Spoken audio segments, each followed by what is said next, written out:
magaalada Gaalkacyo waxay xudun u ahaan jirtay isku dhacyada dhinaca hubeysan ee labada dhinac hase ahaatee tan iyo markii uu imaaday madaxweynihii hore ee dowladda federaalka Maxamed Cabdullaahi Farmaajo waxaad moodaa in dadka gobolkaasi ay ka nasteen colaadihii iyo dagaaladii joogtada ahaa ee u dhexeeyay Galmudug iyo Puntland laakiin haddii tallaabadani ay dhagowdo oo ay dowladda federaalka Soomaaliya ay isticmaasho dhinaca Galmudug waxaa iman doontaa in iyadana ay dhibaatadaasi mar labaad ay soo noqoto arrintanina waxay ku soo aadaysaa iyada oo dowladda federaalka wardegdeg ah dowladda federaalka Soomaaliya ayaa qaaday tallaabo culus oo ka dhan ah maamulka Puntland iyo sidoo kale madaxweyne Siciid Cabdullaahi Deni kadib dagaalkii maalmo ka hor ka dhacay duleedka magaalada Boosaaso ee xarunta gobolka Bari magaalada Gaalkacyo koonfurteeda dowladda federaalka Soomaaliya maanta waxa ay ka dejisay in ka badan 10 diyaaradood oo siday hub iyo sidoo kale ciidamo markaasi ka tirsan kuwa xoogga dalka Soomaaliya ciidamada ka degay koonfurta Gaalkacyo ee maamulka Puntland halkay markaasi ku wajahan yihiin oo deegaanada Puntland ay ka tagi doonaan haddaba ciidankan waxa ay ka degeen qaybta markaasi Gaalkacyo maamulka Galmudug oo ka arrimiyo waxaana qorshaha uu yahay inay uga sii gudbaan dhinaca maamulka Puntland halkay ku wajahan yihiin dhinacay fariisimo ka dhigan rabaan muxuu yahay qorshaha dowladda federaalka Soomaaliya ay Gaalkacyo uga dejisay ciidankan maxaa ka dhalan kara ciidanka dowladda federaalka Soomaaliya qaybta maamulka Galmudug ay ka dejisay iyo sidoo kale saameynta markaasi magaalada Gaalkacyo ay ku yeelan karto warbixintan ayaan kugula wadaagi doonaa xaaladda magaalada Gaalkacyo oo u muuqato in markan waji kale ay yeelanayso suuragalna ay tahay in ay martigeliso dagaalo muddo dhowr sano ah ka hor ugu dambeysay Gaalkacyo oo ay ka nasatay reer Gaalkacyana ay ka nasteen faahfaahinta ayaan kugu siinayaa guud ahaan xaaladihii ugu dambeeyay hubka ka degay Gaalkacyo iyo ciidamada markaasi maanta laga dejiyay qorshaha ka dambeeya saameynta ay ku yeelan karto labada maamul ee Puntland iyo sidoo kale Galmudug maxay caqabad ah oo kala kulmi karaan tallaabooyinka dowladda federaalka Soomaaliya ay qaaday ee magaalada Gaalkacyo ku wajahan soo dhawow daawade muuqaalka like saar aragtidaada qaybta faallada ku dhiibo suuragal ma tahay in maamulada Puntland iyo sidoo kale Galmudug ay iswajahaan isla markaana ay isku dagaalaan sababta dowladda federaalka Soomaaliya ay markaasi ciidamada ugu dejisay magaalada Gaalkacyo koonfurteeda wahagaag wararka aynu helayno ee naga soo gaarayo gudaha magaalada Gaalkacyo gaar ahaan dhinaca maamulka Galmudug waxay ku waramayaan in saacadihii ugu dambeeyay dowladda federaalka Soomaaliya ay ka dejisay magaalada Gaalkacyo in ka badan 10 diyaaradood oo siday ciidamo iyo saanad military waxaa la soo warinayaa in dowladda federaalka Soomaaliya ciidankan iyo saanadan military ay ugu tala gashay inay ku biiraan ciidamadii horey ugu sugnaa magaalada Gaalkacyo iyo guud ahaan gobolka Mudug ee maamulka Puntland isla markaana waxa qorshaha uu yahay in ciidankan ay xoojiyaan ciidamadii horey halkaasi ugu sugnaa haddaba si aynu wax badan uga ogaano diyaaradaha ka degay magaalada Gaalkacyo maanta ilaa iyo galabta gelinkii dambe ciidamada ay sideen saanada military halkaasi laga dejiyay qorshaha dowladda federaalka Soomaaliya ay ku leedahay saameynta magaalada Gaalkacyo hubka iyo ciidamada maanta laga dejiyay ay ku yeelan karaan amniga labada maamul ee Puntland iyo Galmudug waxa la gudboon ayaan markaasi ka wareystay wariye socdaal oo markaasi si dhow ula socday Cabdirasaaq socdaal soo dhawow waan kaaga mahad celinayaa marka hore waxaad nooga warbixisaa magaalada Gaalkacyo dowladda federaalka Soomaaliya tallaabo aan la filayn ayay qaaday oo ah in koonfurta Gaalkacyo laga dejiyay saanad military iyo ciidamo aad u fara badan oo dowladda federaalka Soomaaliya ay halkaasi geysay muxuu yahay qorshaha ay dowladda halkaasi u geysay ciidanka maamulka Puntland suuragal ma tahay in ay isku dhacaan maamulka Galmudug Gaalkacyana ay ku laabato halkii sanado ka hor ay ka soo gudubtay saacadihii soo dhaafay dowladda federaalka Soomaaliya ayaa magaalada Gaalkacyo ee xarunta gobolka Mudug waxa ay ka dejisay ciidamo kala duwan oo muddooyinkii dambe ay tababar ay ugu sameynaysay magaalada Muqdisho kuwaasi oo laga soo aruriyay deegaano kala duwan oo Puntland ka tirsan waxaana la sheegayaa in ciidamadaasi iyo waliba saanad military oo xooggan laga dejiyay dhinaca gobolka mudug khaasatan qaybta galmudug laga dejiyay oo halkaasi ay dowladda federaalka Soomaaliya ay ka wada abaabul xooggan iyo inay awood military oo dhinaca ciidamada ah ay ku farageliso deegaanada kala duwan ee Puntland waxaan ognahay in muddooyinkii ugu dambeeyay Puntland deegaanadeeda kala duwan ay ka waday ciidamo ay ka qoranaysay iyadoo qaar tababaro ugu soo xirtay sida degmada Jariban iyo waliba degmada Goldogob oo iyana ka tirsan isla gobolka mudug deegaano kalena ay joogaan ciidamo taabacsan oo dowladda federaalka Soomaaliya oo iyada hoosteeda sida gobolka Nugaal iyo gobolka Bari arrintan ayaa ku soo aadaysa kadib markii dhowr maalin oo ka hor dhacdo ay ka dhacday magaalada Boosaaso duleedkeeda kuwaas oo isku dhaceen ciidamada daraawiishta Puntland iyo ciidanka BSF waxaan leeyahay arrintani waxay argoosi siyaasadeed u tahay dowladda federaalka Soomaaliya dhacdooyinkii ugu dambeeyay ee ciidamada dhex maray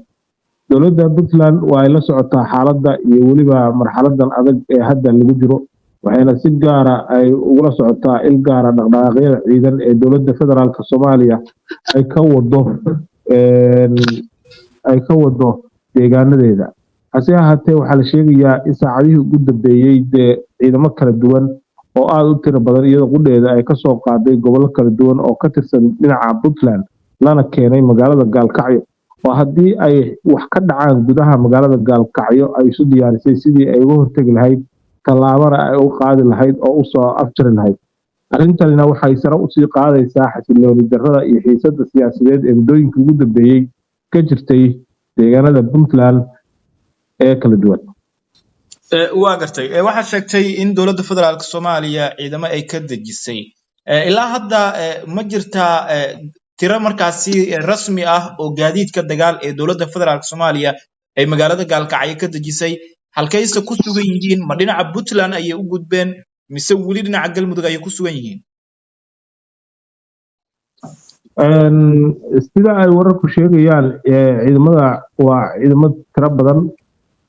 dhowr boqol gaaraya laakiin tiro rasmi ah oo hadda warbaahinta la siiyey ama la shaaciyey may jirto hase ahaatee waxaa la sheegayaa in ciidamadu ay tiro badan yihiin hub iyo saanad culusna ay wataan iyo weliba rasaasta noocyada hubka kala duwan maaragtay lagu hubeeyey waxayna ka degeen dhinaca Galmudug laakiinse inay dhinaca Puntland weli u gudbeen iyo inay dhinaca Galmudug ay ku sugan yihiin taas iyada weli si rasmi ah looma cadeyn karo laakiin waxaa la ogaan karaa oo saacadaha soo socda iyo waqtiyada soo socda ee lagu soo aadan haddii ay beydmo waa gartay dowladda federaalka Soomaaliya markii hore dhaqdhaqaaqyo ka waday gudaha maamulka Puntland si gaar ah gobolka mudug magaalooyinka Gaalkacyo Goldogob iyo Jariban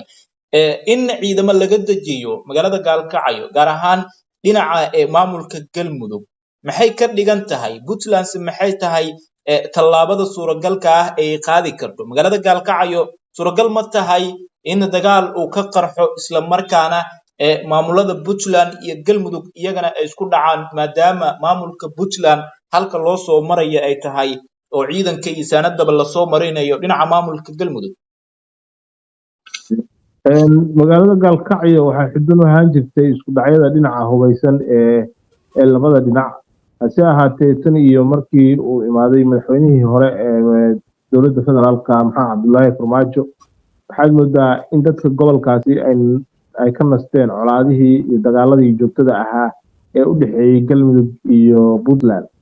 laakiin haddii tallaabadani ay dhagowdo oo ay dowladda federaalka Soomaaliya ay timaasho dhinaca Galmudug waxaa iman doontaa in iyadana ay dhibaatadaasi mar labaad ay soo noqoto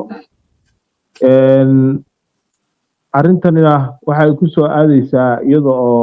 dowladda federaalka Soomaaliya ee waqti hadda joogta madaxweynaha hadda jooga iyo waliba xukuumaddu ay muddo dhaaf yihiin oo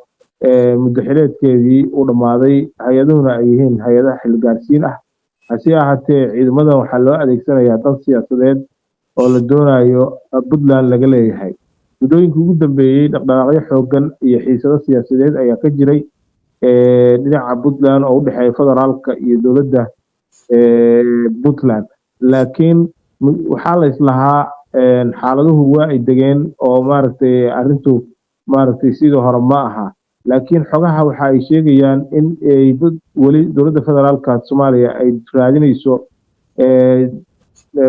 janalo iyo maaragtay meelo ay u marto iyo weliba cid Puntland hadda dhib ka oogi karta si ay u cadaadiso oo cadaadis siyaasadeed ay u saarto madaxweynaha Puntland Siciid Cabdullaahi Deni. marka xaalku waxaa moodaa faanol farakamo qodna inay tahay dowladda federaalka Soomaaliya weli doonayso oo dagaalka siyaasadeed ee gudaha Puntland ah ay wado iyadoo adeegsanaysa ciidamo kala duwan iyo weliba rag siyaasiyiin oo ka soo jeeda deegaanada Puntland. taasina ay keenayso in ay horseedo oo dadka ay u horseedo dhibaato dhinaca amniga ah iyo weliba dagaallo aan la ogeyn waxa ka dhalan doona. waa gartay waxaan ogayn markii hore dowladda federaalka Soomaaliya inay qorsheynaysay in magaalada Garowe iyo gobolka Nugaal uu dagaal ka qarxo halkaana ay noqoto meesha ugu horeysa ee dagaalada ka abaabusho iyada oo soo mareysa dhinaca maamulka Waqooyi Bari iyo magaalada Laascaanood. waxaa xog aynu ku haynaa in maamulka Waqooyi Bari isimada iyo garaadadaba ay diideen inay noqoto meel laga weeraro maamulka Puntland lagana burburiyo. haddii hadda magaalada Gaalkacyo ay noqotay marin laga soo weeraro maamulka Puntland oo ciidamada iyo saanada militariga dowladda federaalka Soomaaliya halkii ay marinaysay ay noqoto, ma la dhihi karaa maamulka Galmudug waxa uu qayb ka yahay duulaanka dowladda federaalka Soomaaliya ay ku qaaday maamulka Puntland? sidaan ognahay magaalada Laascaanood xarunta gobolka Sool waa ogeyn in Janaal Jimcaale iyo rag kale oo mas'uuliyiin oo dowladda federaalka Soomaaliya ka yimid ay ka degeen kadibna dowladda halkaa hub iyo saanad military ay ka dejisay. hase ahaatee taas waxaa hor istaagay odayaasha dhaqanka maaragtay Puntland iyo weliba odayaasha dhaqanka ee dhinaca Waqooyi Bari Soomaaliya. kadib taas ayaa keentay in lagu guuldareysto damicii siyaasadeed ee dowladda federaalka Soomaaliya ay ka lahayd gudaha deegaanada Puntland. laakiin dhinacan Gaalkacyo markii la yiraahdo waa ay ka duwan tahay dhinaca Laascaanood sababtoo ah magaalada Gaalkacyo magaalo colaadeed ay ahaan jirtay dad badan oo ka faa'iideysan kara dhibaatooyinkaas ay maaragtay dad gaar ah wadaan iyo dana gaar ah lagu fulinayo ayaa soo bixi kara. dhinaca Galmudug waxaa isleeyahay madaxweynaha hadda jooga madaxweynkiisu hadda dhamaadka uu yahay waxa weeyaan waa nin hadda sii tagaya isaga oo sii sagootinaya laakiinse ma yeeri doono in dowladda federaalka Soomaaliya ay isku dhufato labada bulsho ee wadadega gobolka Mudug oo laba bulsho oo Soomaaliyeed ah muddo dheerna dhibaatooyin waaweyn ay u dhaxeeyeen haddana ka nastay. laakiinse waa suurtagal haddana oo lama dhihi karo wax kama dhici karaan waa maadaama labada maamulba Waqooyi Bari iyo Galmudugba dowladda ay taabacsan yihiin hadda siyaasad ahaan iyo isfahan ahaanba. marka wax kasta waa ay iman karaan laakiin Puntland iyadoo tallaabo kasta iyadoo diyaar ay u tahay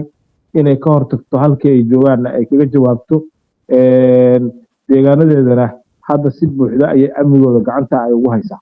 وهاجاجا يوم هتسني هي عبد الرزاق صومالي وها نجور بحني حالة قالكعي سدو كله إذا ما دي سنة ميلتري هالكاسي لقديجي أركض هذا قيبت فعلا نقول